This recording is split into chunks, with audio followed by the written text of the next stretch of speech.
how to start a return for a guest on Nike order.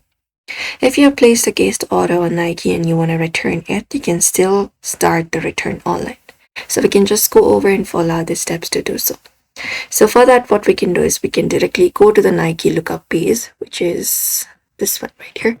So we can search for Nike lookup page and hit enter, and we'll be finding this.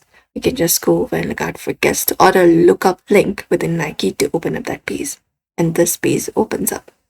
Now within this page, we can just go over and look out for a section where we can enter our order number and email address. And we may go ahead and enter our order number and email address, and it will show us our order details.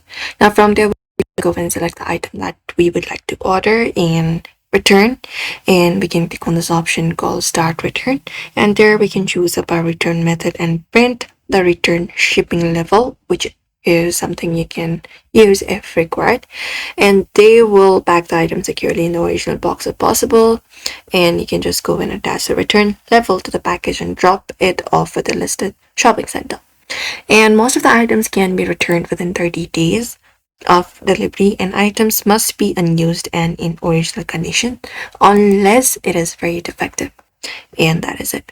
That's it, everybody. We can follow these steps, so just go ahead and try it out. So we hope this video was helpful. Give this video a like and subscribe for more.